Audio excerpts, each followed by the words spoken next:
Capítulo 6. Asunto inacabado del alma, psicología del karma. Grande es el poder de la memoria, inmenso, oh Dios mío, un espacio que se extiende sin límites dentro de mí. ¿Quién podrá ir en él hasta lo más profundo? Por Agustín, Confesiones. Rescatar a quienes vivieron en el pasado y crear de nuevo, lo que fue, transformándolo en un, así lo he querido, solo a esto llamo yo redención. Por Nietzsche. Recordar es para quienes han olvidado. Por Plotino. Nueva luz sobre el trauma infantil. En 3 de los casos que he descrito en el capítulo precedente, apego culpable de Susan a su madre, miedo de Rick a ser abandonado, sinusitis crónica de Sol, hemos vuelto a comprobar que existía una historia de vida pasada detrás del sufrimiento experimentado por cada uno de ellos en su vida actual. Ni Susan ni Rick parecían haber sufrido en su infancia traumas que pudieran explicar el grado de culpabilidad y angustia que los estaba atormentando.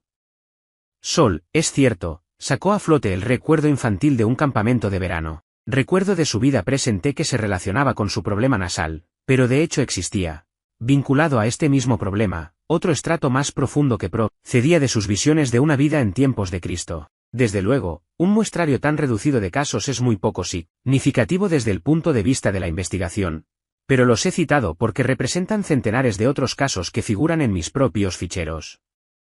Casos similares podrían sin ningún género de duda encontrarse por millares en los archivos del creciente número de quienes practican actualmente la terapia de vidas pasadas. Las consecuencias de estos hallazgos son, a decir verdad, muy radicales frente a los estereotipos y doctrinas recibidas de la psicología occidental. Parecen demostrar que la mayoría de las dolencias psicológicas se heredan en un plano anterior. Al decir la mayoría de las dolencias psicológicas, dejo naturalmente abierta la posibilidad de un primer trauma genuino en la presente vida, pero esto, como se ve cada vez con más claridad, solo explica una minúscula proporción de problemas psicológicos. Más a menudo se pone de manifiesto que muchos traumas infantiles como el de Sol no son sino nuevas evocaciones de acontecimientos que tuvieron lugar en una vida pasada. Determinados incidentes ocurridos en la infancia reactivan, disparan, la historia latente de una vida anterior, que pertenece al nivel heredado o kármico del complejo. Dichos incidentes infantiles tienen una resonancia simbólica relacionada con el trauma específico de una vida pasada que vuelven a activar. Así, el anticipado dolor infantil de Sol de que no vería ya más a su madre despertó un antiguo recuerdo de cuando en otra vida sentía que no iba a ver nunca más a su querido maestro. Esta reapertura de una vieja herida kármica brindó a Sol, de niño, la oportunidad de abandonar definitivamente su antigua pesadumbre, pero las circunstancias no eran propicias y la pena se enterró aún más hondamente en sus fosas nasales. Es sumamente común, como veremos por menudo en los capítulos que siguen, que los traumas sexuales de la infancia tengan también raíces en alguna vida pasada.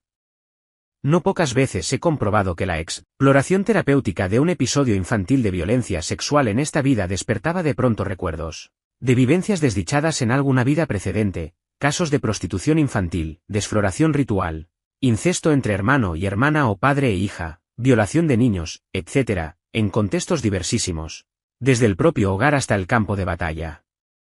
No siempre, claro está, pero sí con frecuencia, el revivir un episodio de violencia sexual acaecido en otra vida puede llegar a ser mucho más doloroso y dramático que la evocación del hecho repetido en la vida presente. En muchos casos parece que aún la más ligera intromisión en la infancia del sujeto basta para hacer revivir horrores que van casi al borde de la locura. Los casos de Melinda y Cindy.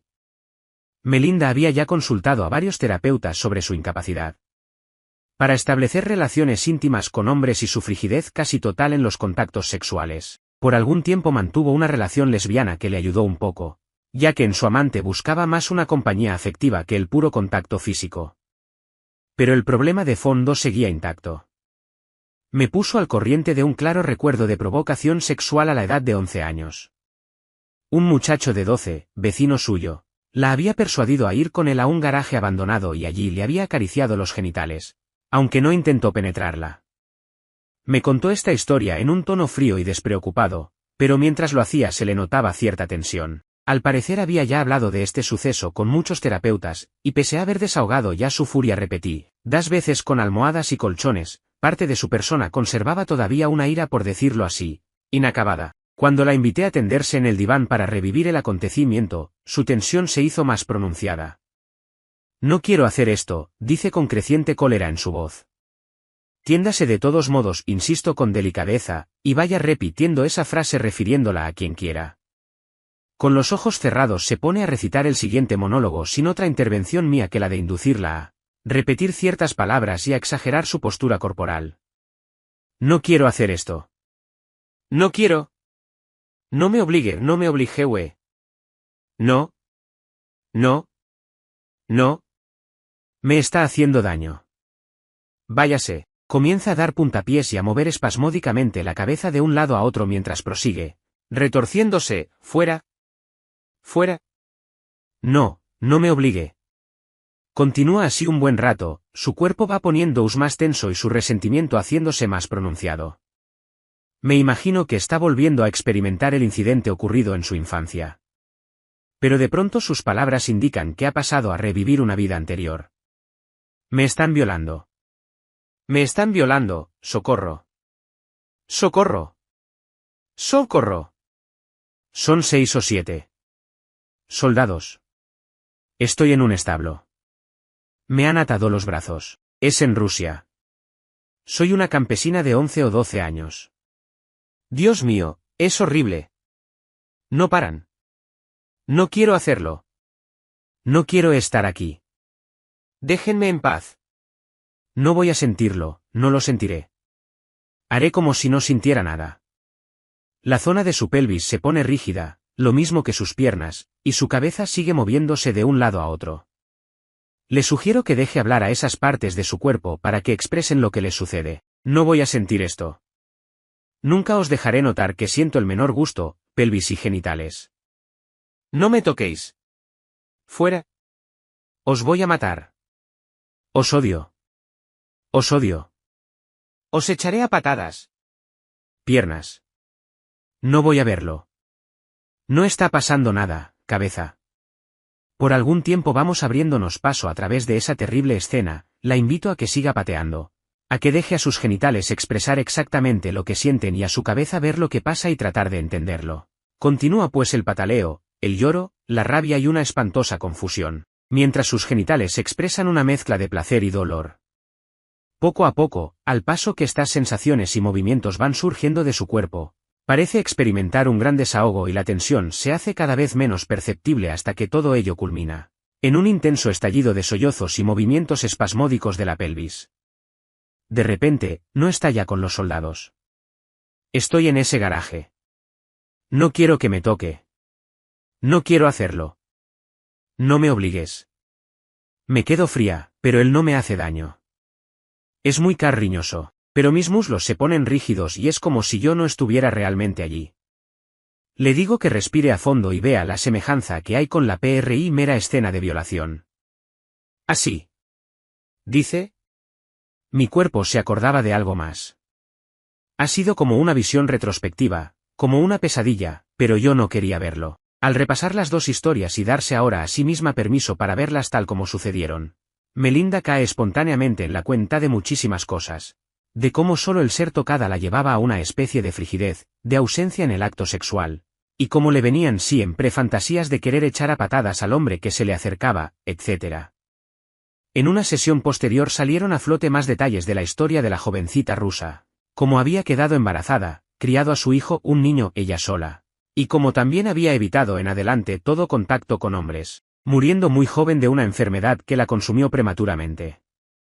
Los acontecimientos cruciales, sin embargo, quedaron claramente engranados en la escena de violación ocurrida a la edad de 11 o 12 años. Su compulsión inconsciente, originada en una vida anterior, llevó a Melinda inconscientemente, por supuesto, a repetir en la vida presente un trauma sexual parecido, aunque mucho menos violento. El trauma contemporáneo sirvió para reavivar el nivel latente del complejo nivel de una vida pasada, con el terror, humillación y cólera que entrañaba.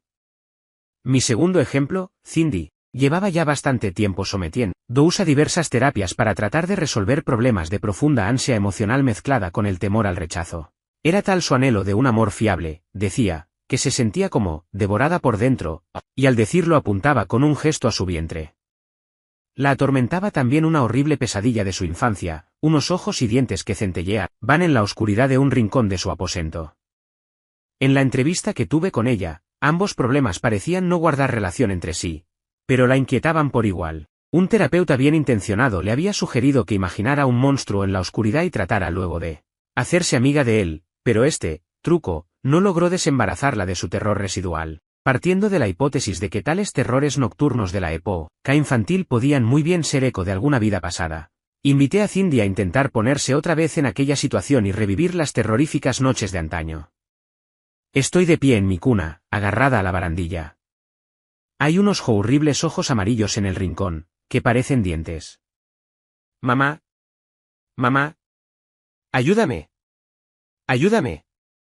Su madre llega y la coge en sus brazos, diciéndole, no es más que un sueño, vuélvete a dormir. De nuevo está acostada, pero aquellos ojos siguen todavía en el rincón, y el terror se apodera de su cuerpecillo infantil, concentrándose sobre todo en el vientre. Le digo que se fije en esos ojos y dientes y que se mantenga en sus sentimientos de terror, recordándole que su cuerpo, el de Cindy, está sano y salvo aquí, en mi gabinete. Le hago también repetir cierta frase, mientras mira a la oscuridad. Me van a destrozar. Me van a destrozar. ¡Ah! ¡Socorro! Estoy corriendo. Me encuentro en un bosque, ya casi de noche. Me están persiguiendo. Soy un chico, de unos 6 años. Ya me han cogido. Es una jauría de perros lobos. ¡Socorro! ¡Socorro! Sus dientes. Grita y se retuerce con violencia. Me están destrozando. Ayúdenme. Ayúdenme. Tras 5 minutos más de angustia, gritos y convulsiones, Cindy queda de pronto completamente flácida. Se acabó. Estoy por encima de mi cuerpo.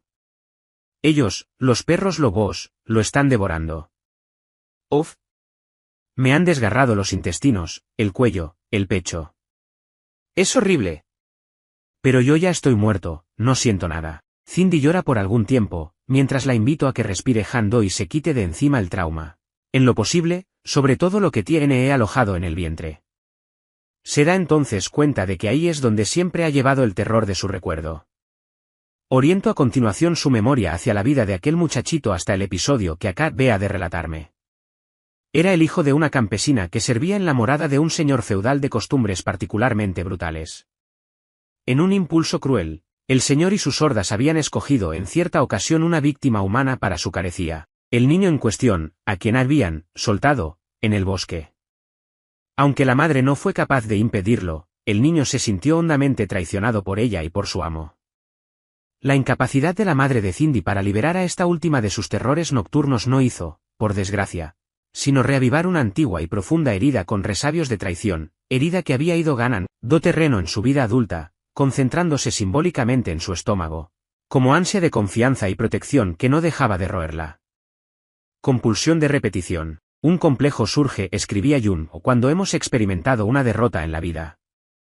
Las historias de Melinda y Cindy y miles de otras llevan a formularse una estimulante pregunta: ¿en qué vida? A medida, en efecto, que una terapia experimental más profunda va poniendo al descubierto recuerdos y más recuerdos de traumas procedentes de una vida pasada, necesitamos ampliar el dicho de Jung hasta afirmar que un complejo surge cuando hemos experimentado una derrota en cualquier vida. El concepto freudiano de compulsión de repetición, por ejemplo, y la noción de asunto inacabado, de Fritz Perls, pueden asimismo verse como una dinámica a través de distintas vidas y dentro de estas.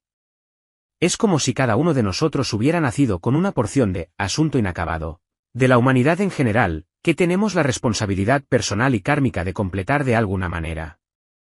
A menos que logremos traer a la conciencia esas compulsiones latentes y deshacernos de ellas, el contenido de vidas pasadas de nuestros complejos seguirá llevándonos a reiterar las circunstancias y el desarrollo de antiguas derrotas, traiciones, pérdidas, humillaciones, violaciones, privaciones, injusticias, etc. Algunos de los problemas relacionados con vidas pasadas y vinculados a un complejo son tan intrincados desde el punto de vista moral y psicológico que se requieren dosis ingentes de habilidad y paciencia para desentrañarlos, como se verá en ulteriores casos presentados en este libro. Mas también es cierto que muchos de esos problemas no derivan de otra cosa que de nuestra experiencia universal de miedo y pavor, como lo hemos comprobado al hablar de Melinda y Cindy. El trauma procedente de ese miedo es uno de los principales componentes de muchos complejos originados en una vida pasada. Clínicamente, un miedo irracional recibe el nombre de fobia. Aunque de hecho numerosas fobias tienen su origen en la presente vida, parece darse el caso de que en casi todo el mundo arraiga algún temor particular que no puede explicarse así.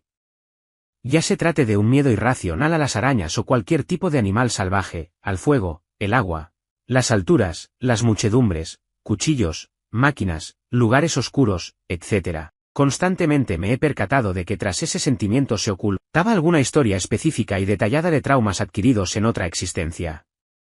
Tan intensos llegan a ser muchos de esos inexplicables terrores, que a menudo llevan a una persona a arriesgar precisamente aquello que más teme.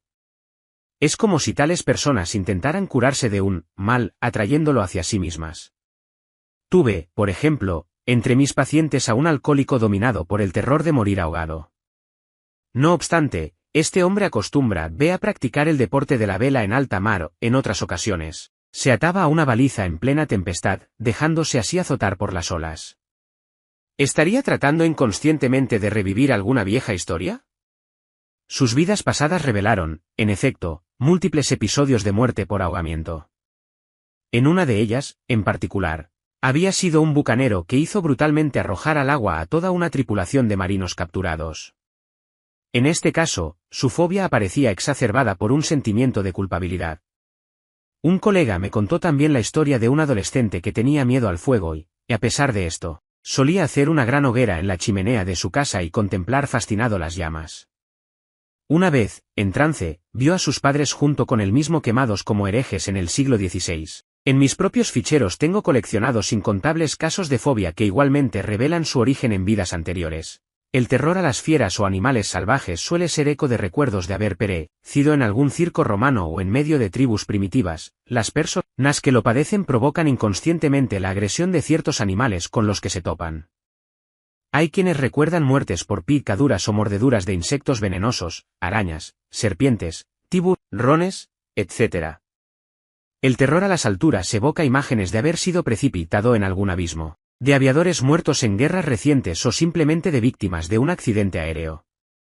El miedo a las muchedumbres trae con frecuencia recuerdos de haber muerto aplastado en situaciones de pánico colectivo o agitación revolucionaria. Otros muchos miedos provienen de accidentes con grandes máquinas, asesinatos por arma blanca, muerte por quedar sofocado dentro de una mina o sepultado a raíz de un corrimiento de tierras, haber respirado gases letales o el humo de algún incendio, etc. Un tipo de padecimiento más complejo que las fobias son los temores neuróticos ligados a la supervivencia física y material.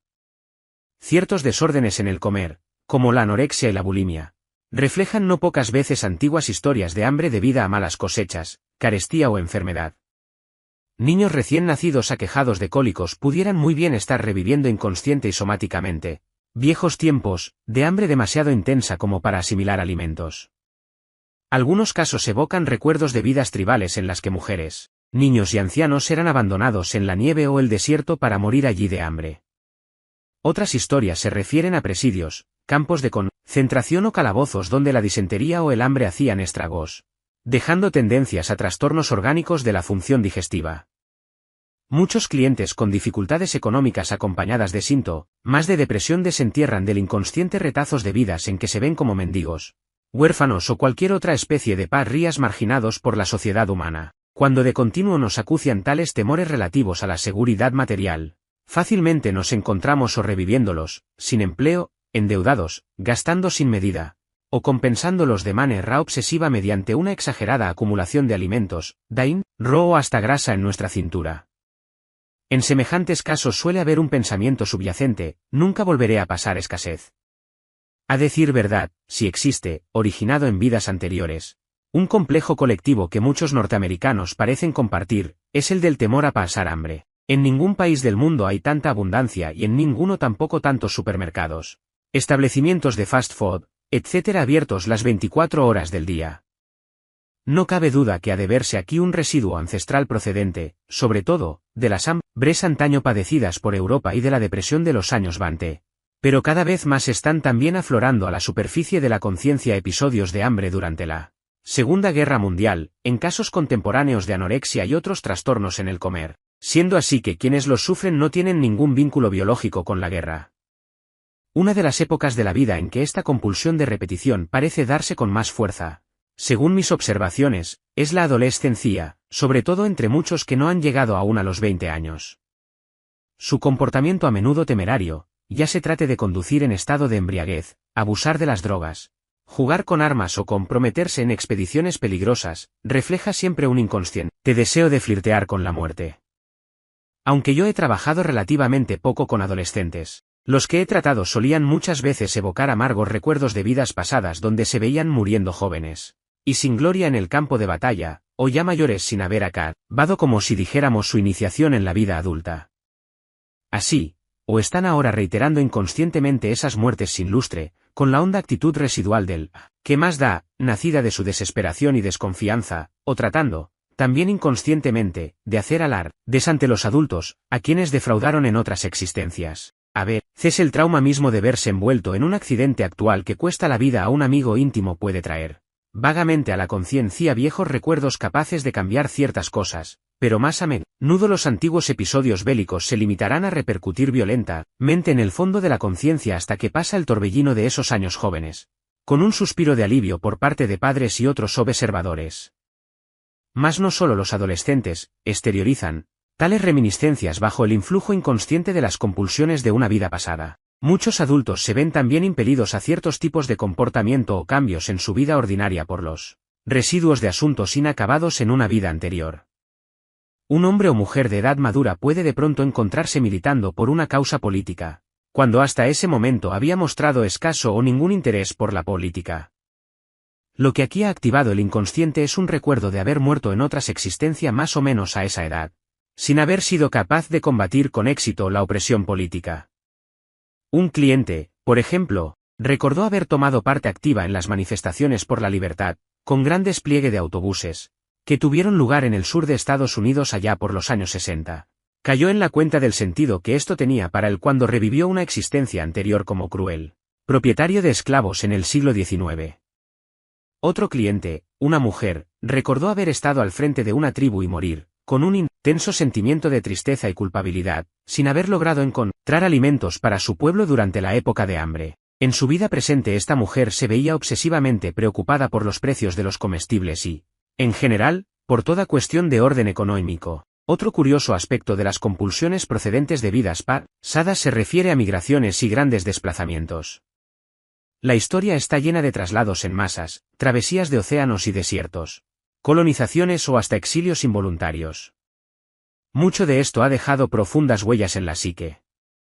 Para algunos, el no haber podido completar una de esas travesías o al haberse quedado atrás durante la emigración colectiva a un nuevo territorio o continente se refleja ahora en una ansia permanente de explorar tierras lejanas y establecerse en ellas. En lo que a mí toca, conservo el recuerdo doloroso de haber sido en otra vida un anciano, miembro de una familia de hugonotes que desde la Francia católica tuvo que emigrar a los Países Bajos. Nuestra familia proyectaba cruzar el Atlántico para establecerse en las colonias holandesas del Nuevo Mundo, pero el anciano cayó enfermo y murió miserablemente por el camino. En la vida que evoqué a continuación, me vi como trampero que exploraba el valle del Hudson, más allá de la ciudad de Nueva York, un lugar que he vuelto a frecuentar en mi existencia presente. En ocasiones puede darse un movimiento inverso, el profundo anhelo de regresar a un país que abandonamos o del que fuimos desterrados en otra vida. Todos estos casos se incluyen en los temas generales de separación, asunto inacabado. En la terapia puede ser necesario formular palabras que nunca llegaron a decirse, plasmar en imágenes proyectos no concluidos y volver a representarse amantes, padres o hijos que uno jamás volvió a ver a causa de muertes trágicas o separaciones prematuras. A menudo, cuando esto se hace, hay un arranque de nueva energía o esfuerzo creador relacionado con ciertos países, oficios o actividades. Es la psique recogiendo una vez más los viejos hilos de nuestro pasado, reajustándolos, completándolos, prolongándolos, hacia una visión kármica del complejo. En la India, la disciplina psicológica conocida por el nombre de yoga lleva ya mucho tiempo reconociendo en las compulsiones provenientes de vidas pasadas un aspecto fundamental de la estructura de cada individuo. Todo cuanto nos sucede o cuanto iniciamos deja impresiones en el sustrato mental, citta, del que lo experimenta o lo realiza, creando así una disposición o tendencia a repetir o volver a experimentar el hecho en cuestión. Los actos buenos o malos que ejecutamos dan lugar a lo que los maestros de yoga llaman residuos del karma. Karmaskaya, literalmente los residuos de acciones pasadas, karma igual a acción. Un especialista moderno en filosofía india, el Dr. Karl H. Potter, nos resume esta doctrina con gran claridad. Este residuo kármico corre parejas con tendencias naturales, samskara, de varios tipos, que incluyen al menos dos clases de huellas, vasana. Una de estas, si se activa o cuando se activa, trae recuerdos del acto original, la otra, al activarse, produce ciertas aflicciones, klesa. Estas klesas son conceptos erróneos que caracterizan el pensamiento de quienes se lanzan a una actividad deliberada, y a ellas se debe el que la persona siga, atada, es decir, creando continuamente residuos kármicos. Las vasanas, en su acepción sánscrita, son como los rastros o fragancias que deja el perfume en un tejido, o como el humo de un incendio, pero en el contexto de los recuerdos de vidas pasadas estas huellas se conciben de modo psíquico más que físico. Las klesas son las heridas o aflicciones que se transmiten vida tras vida en forma de ideas y actitudes negativas y emocionalmente intensas. Hemos visto muchos ejemplos de estas klesas en los casos hasta ahora expuestos. Todo lo que yo sufra será poco, todo es culpa mía, no debo arriesgar mis sentimientos, todo lo tengo que hacer solo, ya me las pagarán, mi vida es demasiado corta, tiene forzosamente que hacerme daño /dejarme /traicionarme, merezco sufrir, no valgo para nada, nadie podrá quererme, etc. Trátase aquí siempre de las klesas activadas al identificarse con las resonancias simbólicas de que hablábamos.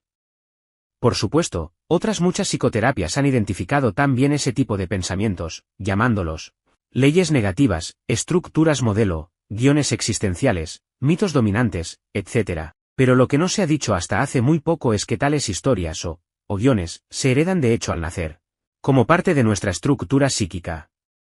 En palabras del célebre indólogo Heinrich Zimmer, estas vasanas tienden a producir samskaras, o sea cicatrices permanentes que van pasando de vida en vida. Samskara, pues, equivale a una cicatriz en el tejido psíquico o una arruga en la psique, Zimmer, que nos lleva precisamente a la compulsión de repetición observada por Freud.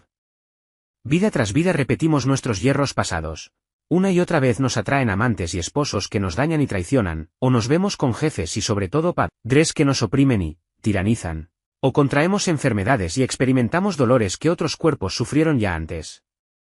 Por deprimente que a algunos les parezca este cuadro, no puedo presentarles uno mejor que abarque la extraordinaria diversidad y a un tiempo el carácter único de la parte que a cada cual en su vida le toca de aquello que Hamlet llamaba el dolor de corazón y los miles de achaques naturales que la carne hereda. Al hablar de las samskaras, Potter y Zimmer subrayan que se trata de disposiciones, propensiones o tendencias a obrar de acuerdo con pautas establecidas por reacciones pasadas. Zimmer. La samskara es como un arañazo en la superficie de un disco fonográfico. Cada vez que el disco vuelve a ponerse, la aguja salta en el mismo lugar y se oyen los mismos chasquidos, que naturalmente pueden predecirse. El máximo acercamiento de la tradición occidental de la psicología a la noción yoguística de las samskaras se da en la teoría de Jung sobre los arquetipos del inconsciente colectivo. Más que adoptar la terminología del yoga, Jung prefirió su propia explicación de que los arquetipos son responsables de la herencia psíquica, como la predisposición a la enfermedad, ciertos rasgos de carácter, talentos especiales, etc. Véase apéndice 2. Insistía en que los arquetipos son simplemente principios formativos desprovistos de contenido real, al contrario de las vasanas y samskaras.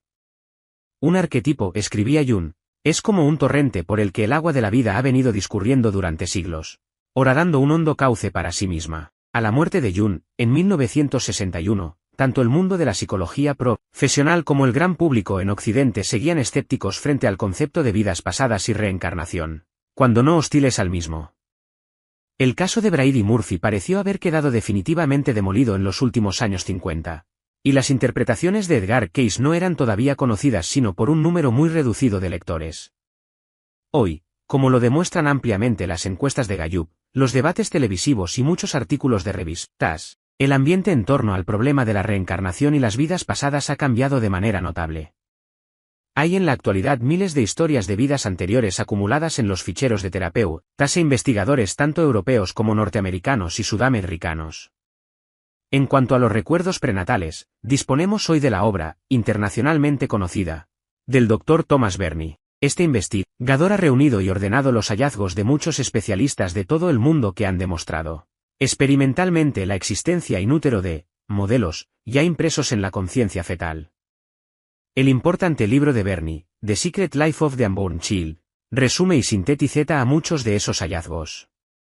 Es interesante observar que un número cada vez mayor de esos especialistas, que partieron de un punto de vista estrictamente médico y material, hablan ahora de reminiscencias de vidas pasadas mezcladas con recuerdos in útero. Creo que la samskara, que propongo traducir por complejo de vidas pasadas o kármico, nos brinda la clave de ese gran puente que puede tenderse entre las psicologías de Oriente y Occidente.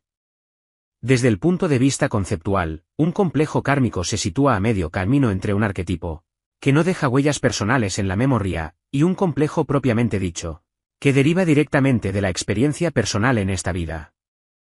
En suma, yo propondría la siguiente extensión de los términos originales de Jung. Arquetipo contenido, imágenes mitológicas, formas universales. Samskara, complejo kármico, huellas de recuerdos de vidas pasadas. Vasanas, klesas. Complejo huellas de recuerdos de la vida presente. La inmensa importancia de la samskara para entender la estructura y evolución de la personalidad naciente ha sido percibida con toda claridad por Heinrich Zimmer en sus meditaciones, no publicadas, sobre ese término sánscrito. Samskara es un término rico y altamente sugestivo.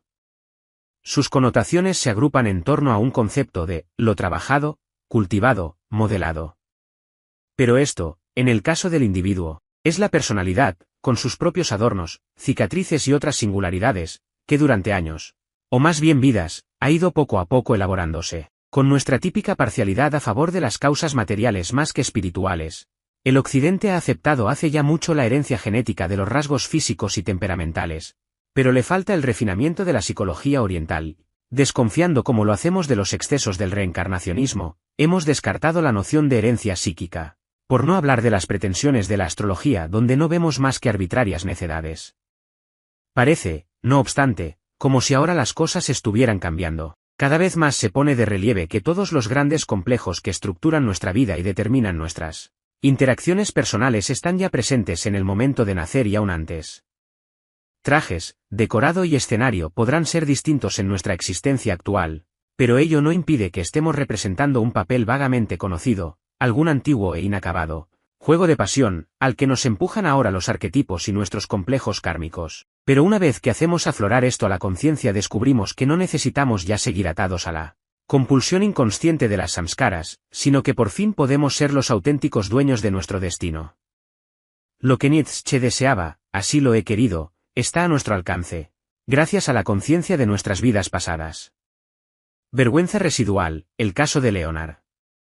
Leonard, un joven de menos de 30 años, vino a la terapia con toda una serie de problemas acerca de su trabajo y sus relaciones. Pocos años antes había obtenido el título de ingeniero en una universidad, pero no lo utilizaba. Prefirió irse a vivir a una cabaña en pleno bosque, y se mantenía trabajando a salto de mata como carpintero. Sus sucesivos empleos no le satisfacían, pues a menudo se sentían engañado y tratado con rudeza por sus patronos. Ni le iba mucho mejor en su vida personal. Había tenido algunas breves relaciones con mujeres, las cuales, según contaba, acabaron siempre dejándole plantado. Todo esto contribuyó a darle una mala imagen de sí mismo, sumiéndole también en una honda depresión que tendía a aislarle todavía más.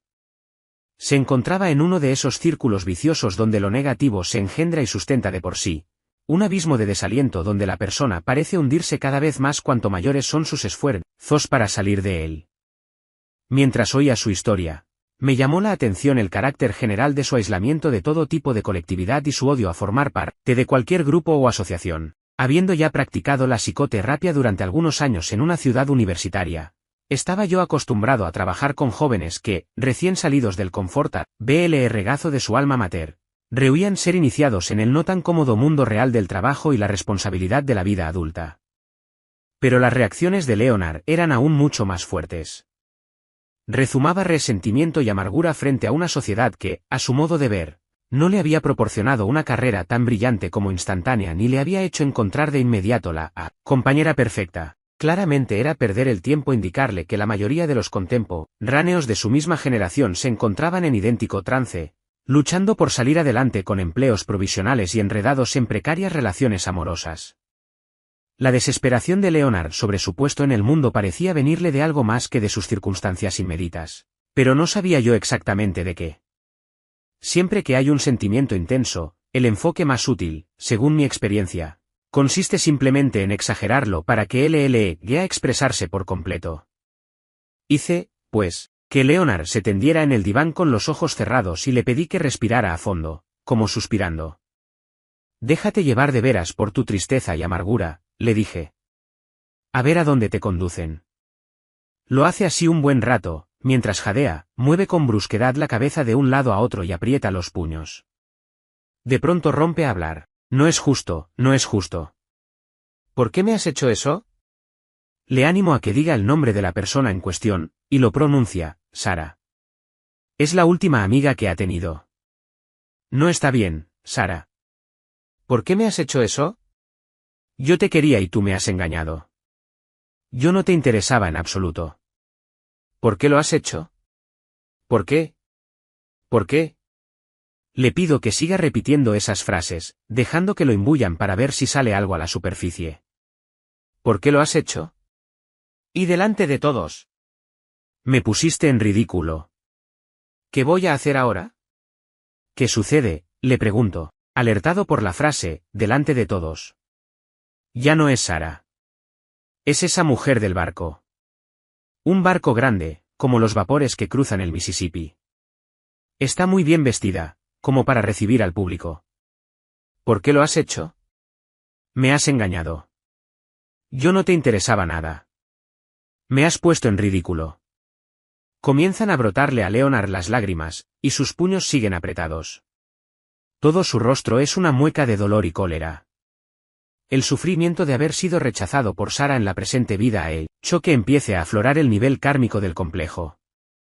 Leonard está recordando, al parecer, la vida de un joven que se encontraba a bordo de un vapor fluvial, en el sur de Estados Unidos, a principios del siglo XIX. Se ha granjeado una fama de jugador afortunado y acaba de tener una breve aventura amorosa con una empleada muy atractiva, pero de no poca experiencia. Él, pese a sus aires de conquistador, es en el fondo sumamente tímido con las mujeres e ingenuamente se ha volcado en una que apenas ha hecho más que yugar con sus sentimientos. Incapaz de volver a atraérsela y viéndose rechazado por ella en público, se entrega con desenfreno a la bebida y al juego, cayendo así en un ciclo infernal del que no acierta a salir. Enzarzado en una necia pelea con otro jugador más veterano que él, resulta herido de un disparo y muere poco después. Hay claramente un elemento suicida en el acto de provocar al otro hombre, y ello le hace acabar sus días con amargura, resentimiento y humillación por el modo en que aquella mujer le dejó plantado. Esta primera sesión procura a Leonard una buena dosis de desahogo emocional y le ayuda a separar sus sentimientos actuales del complejo más antiguo, kármico, de repulsa y humillación. Se da cuenta de que esa vieja herida le lleva a escoger mujeres que le maltratan y humillan, porque parte de sí mismo necesita volver a representar aquella historia. Al recorrer otra vez esa vida pasada, le animo a que dé rienda suelta a ese furor reprimido contra su amante del barco. ¡Soputa! Te odio. Te odio. Me has hecho verdadero daño. Yo no te interesaba en absoluto. Eres despiadada y cruel. Has estado yugando conmigo. No has hecho más que utilizarme. Con todo, la herida kármica está muy lejos de haber sanado, como lo comprobamos en sesiones posteriores.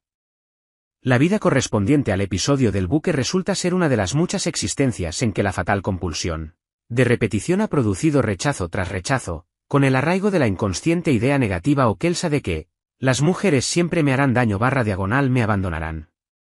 Ahondamos poco a poco y trabajosamente en todas esas vidas. Uno de los temas que se repite intensa y constantemente en los recuerdos de Leonard, a propósito del rechazo de que es objeto por las mujeres, es el del abuso que éstas hacen de él. Has estado jugando conmigo. No has hecho más que utilizarme.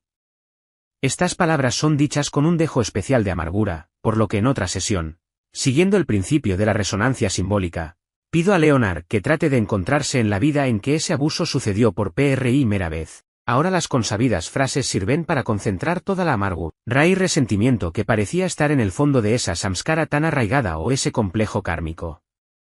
Al ir Leonard repitiendo esas mismas palabras que expresan el dolor que sintió durante la tragedia del barco, eres despiadada y cruel, Has estado jugando conmigo. No has hecho más que utilizarme. Vamos rápidamente pasando a esta otra historia, que ofrezco aquí resumida. Leonard se ve a sí mismo como joven esclavo en una pequeña ciudad griega, en los primeros tiempos del Imperio Romano. Su amo es un comerciante rico, pero de rudos modales, a quien todo el mundo detesta y teme. El destino particular de este esclavo consiste en ser el amante favorito y satisfacer los apetitos homosexuales del tosco mercader, a quien él también odia. No le queda otra alternativa que someterse a la sodomía de su amo o ser cruelmente apaleado. Opta por lo primero, apenas menos doloroso, pero ello va a situarle en un nuevo nivel de humillación. Comienza a decirse por la localidad que es el amiguito del mercader, y durante muchos años ha de soportar las burlas y el ostracismo de otros esclavos que, de no darse esa situación, habrían podido ser sus amigos. Así, la repugnancia general que la gente del lugar sentía por el lascivo mercader recae también sobre su desdichado esclavo. El punto crucial de esta malhadada existencia llega cuando un regimiento de soldados romanos invade la ciudad, y por razones que la evocación de Leonard no explicita, apresan al mercader y confiscan sus bienes. Sus esclavos son liberados, como ajenos al proceder del amo, y abandonados a su suerte. Pero el esclavo favorito cuya vida reconstruye angustiosamente Leonard se ve aborrecido por todos en la ciudad. Nadie le da de comer ni lo emplea, y finalmente un grupo de jóvenes lo arroja a las afueras del lugar, obligándole a irse. Magullado, sin hogar y lleno de amargura contra aquellos lugareños y la sociedad humana en general, el infortunado esclavo lleva durante meses una vida errante por los polvorientos caminos del país y se mantiene mendigando. Por fin encuentra un trabajo de cabrero en las montañas, donde pasará el resto de sus días rumiando su dolor, hasta que la muerte venga a poner fin a su miseria. Aquí precisamente residían las raíces kármicas del aislamiento de Leonard respecto de la sociedad, las raíces también de sus sentimientos de repulsa y amargura, de su desconfianza para con toda clase de patronos y de su temor al engaño en sus relaciones amorosas. Si un solo sentimiento llegara a expresar globalmente todas esas heridas y humillaciones íntimas, sería el de vergüenza. Los antropólogos dan a entender que la vergüenza es en el fondo una sensación de rechazo público. Desde este punto de vista es distinto del sentimiento de culpabilidad, que reviste un carácter más privado e interior.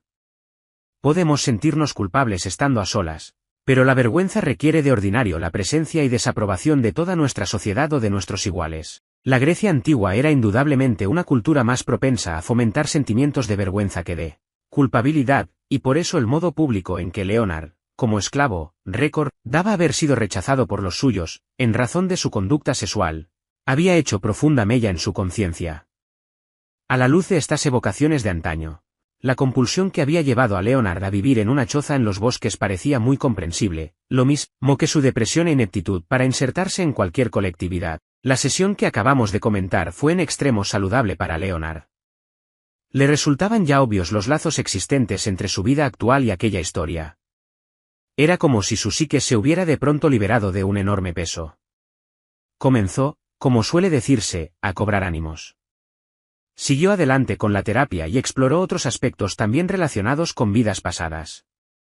Por algún tiempo, el asunto del esclavo griego quedó relegado a un plano secundario. La vida social de Leonard iba poco a poco normalizándose. Se trasladó a la ciudad y empezó a citarse de nuevo con mujeres de su edad. Ahora cuestionaba cada vez con todo cuidado sus prejuicios y evitaba cuanto pudiera ser ocasión de rechazo. Se granjeó amigos y se veía a sí mismo de modo muy distinto. En una de nuestras sesiones posteriores, revivió una existencia en la antigua China, como jefe militar de una pequeña localidad en lucha contra la invasión de las hordas mongólicas. Era un jefe valiente y aún noble, amante de su pueblo, siempre combatiendo, reconstruyendo, suministrando y organizando. Murió agotado en aquella vida de completa entrega a los suyos. Mirándola retrospectivamente, Leonard se sentía lleno de fuerza. Di mi vida por el pueblo, decía. Me sentía bien. Le urgía que se detuviera en aquella imagen vigorosa de sí mismo, en medio de sus gentes. Era en su psique un valioso contrapeso de la amargura y desesperación del esclavo rechazado por sus compañeros. Ambas vidas seguían presentes en él, pero todo un proceso de nuevo equilibrio e integración se iniciaba claramente en la actual existencia de Leonard. Era esto también una feliz conclusión de nuestra labor. Fin de esta parte.